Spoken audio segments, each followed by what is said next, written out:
안녕하세요. 8월의 마지막 날 경제를 말하다 데일리 리포트를 시작합니다. 첫 번째 소식은 틱톡에 관한 소식입니다.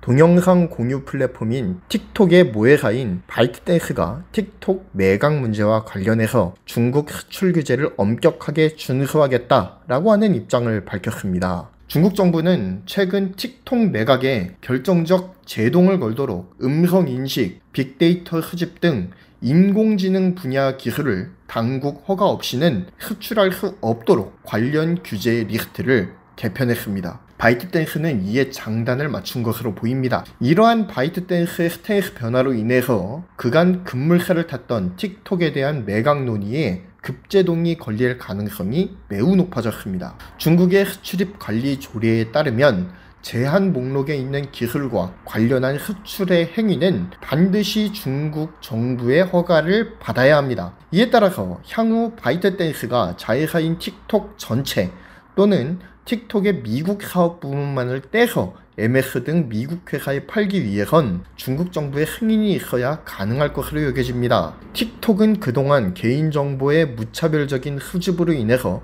국내에서도 과징금을 낸 이력이 있습니다. 틱톡의 무차별적 개인정보 수집은 분명 개인정보가 악용될 소지가 다분한 중대한 이슈임에 분명합니다. 하지만 틱톡 자체만 두고 보자면 그 사업 모델이 매우 매력적입니다. 틱톡은 전 세계적으로 약 8억에서 10억 명 정도의 유저를 가진 초대형 동영상 플랫폼입니다. 게다가 요즘 대세로 떠오른 짧은 동영상 플랫폼의 선두주자이죠. 틱톡의 성공을 보면서 유튜브도 구독자 1만 명 이상의 채널에 한해서 짧은 동영상을 올릴 수 있는 권한을 주는 등 이것에 대해서 대응을 하고 있습니다. 게다가 국내 업체들 중에서는 단연 카카오의 행보가 남다른데요. 카카오 또한 짧은 동영상 플랫폼의 진출을 위해서 준비를 철저하게 하고 있는 것으로 알고 있습니다. 틱톡을 출발점으로 대세로 떠오른 15초에서 30초가량의 짧은 동영상 플랫폼은 분명 매력적인 사업 모델입니다. 그래서 MS 등과 같은 미국 굴지의 대기업들이 틱톡을 노리는 것이겠죠. 하지만 틱톡을 인수하려는 미국의 계획은 중국의 수출입 관리 조례의 개정으로 인해서 브레이크가 걸릴 전망입니다.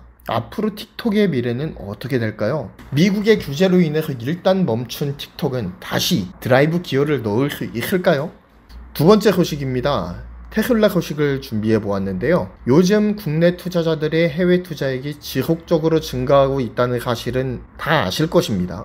또한 투자액 중 대부분은 애플, MS, 아마존, 구글, 테슬라 등 기술 관련주에 몰리고 있는 양상인 것을 모든 구독자분들께서도 잘 아실 텐데요. 이러한 한국의 미국 주식 투자 러시를 단적으로 보여주는 기사가 떴습니다. 바로 국내 투자자들의 테슬라 보유 주식의 총수가 테슬라 10대 주주인 밤코사를 뛰어넘었다라는 소식입니다. 30일 한국예탁결제원에 따르면 지난 28일 기준으로 국내 투자자의 테슬라 주식 보유량은 약 165만 주로 테슬라 10대 주주인 밤코사의 161만 7,010주보다 많습니다. 이를 금액으로 환산하면 약 36억 7,140만 달러, 하나로는 약 4조 3,432억 원으로 집계가 되고 있습니다. 테슬라 시가총액인 4,124억 9,300만 달러의 0.89%에 해당하는 규모입니다. 작년까지만 해도 국내 투자자의 테슬라 보유 잔액은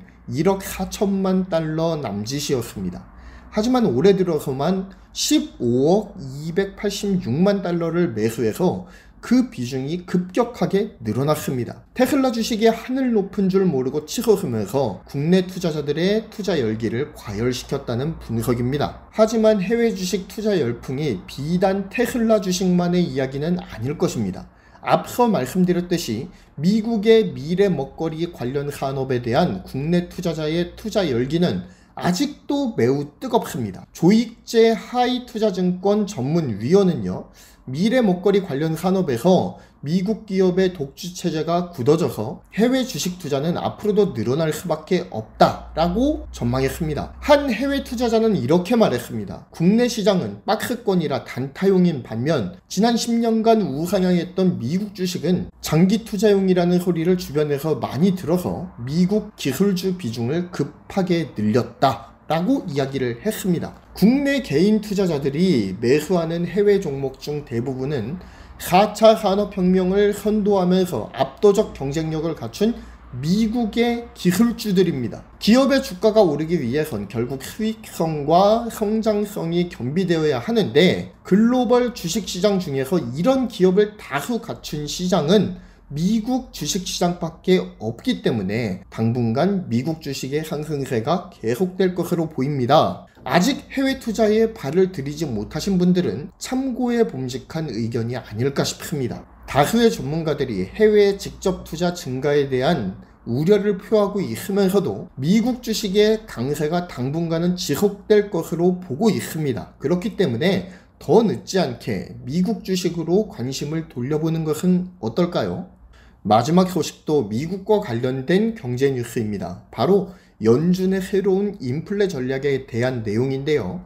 지난 28일 연준의 제롬 파월 의장은 평균 물가 안정 목표제를 공개했습니다. 사실상 인위적 인플레이션 유발 정책으로 받아들여지는 이번 조치에서 연준은 2012년에 정했던 물가 상승 목표치인 2%를 넘어서는 것을 용인하겠다라고 공식화했습니다. 장기적으로 평균 2%의 물가 상승률 목표를 달성한다는 전제 하에 일정 기간 동안은 물가 상승률 2%를 초과하는 현상을 받아들이겠다라는 의미입니다. 평균을 2%로 맞추겠다라는 것이죠. 이는 그동안 연준이 지상과제로 삼아왔던 물가 안정이라는 목표와 다소 배치되는 것으로 보여서 그 파장이 주목되고 있습니다. 이러한 연준의 태도 변화는 실업률이 감소하면 물가 상승의 압력이 증가한다는 전통적 공식이 최근 작용하지 않는다는 사실이 통화정책 변경의 배경이 되었다고 월스트리트 저널이 진단했습니다. 한마디로 말해서 물가가 너무 낮아지는 것이 위험하다고 본 것이죠. 물가가 낮아지면 오히려 서민경제에 더 좋은 것 아니냐? 라는 의아함이 드실 수도 있을 것 같습니다. 하지만 이렇게 한번 생각해 보시죠. 기본적으로 물가가 낮아지는 것은 수요에 비해 공급이 많아질 때입니다. 그렇죠? 그만큼 소비자들의 소비 여력이 줄어들었다라는 것을 의미하는 거죠. 즉 아무리 생산을 많이 해도 사주지 않기 때문에 가격이 떨어지는 거예요. 그래서 전통적으로 물가의 하락은 경기의 침체로 받아들여지고 있습니다. 이번에 연준이 발표한 너무 낮은 물가는 위험하다라고 하는 내용 또한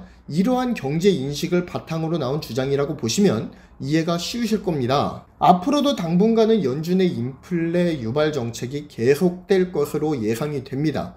그럼에 따라서 미국 국채 장기물의 수익률 또한 상승했습니다. 뉴욕 증시 후반에 미 국채 30년물의 수익률이 1.8bp가 상승한 1.5182%를 기록했습니다. 제롬 파월 연준 의장이 평균 물가 목표제의 도입을 발언한 직후에는 지난 6월 16일 이후 최고치였던 1.577%로 상승하기도 했죠. 이렇게 인플레 전략에 의해서 장기채 수익률이 증가하는 것은 연준의 정책 기조 변화에 따라서 인플레이션이 상승할 것이라고 하는 시장 전망이 반영된 결과라고 봅니다. 파월 의장이 사실상 물가 상승 용인의 입장을 밝히면서 국채 장기물과 같은 안정자산보다는 큰 수익률을 기대할 수 있는 위험자산 및 단기 국채 등으로의 투자 양상 변화가 생겼다라는 것입니다. 이로 인해서 장기 국채를 매도했다라는 분석이 나오는 거죠. 넷웨스트 마켓의 존 브릭스 채권 전략 헤드는 CNBC와의 인터뷰에서 인플레이션이 중장기적으로 오를 것으로 전망하는 분석이 지배적이며 이로 인해 장기물 수익률이 상승하면서 일드 커브가 벌어지고 있다라고 설명했습니다. 결국 유동성의 증가, 인플레이션 유발, 위험자산으로의 투자 성향 변화 등의 흐름이 지속될 것으로 보입니다.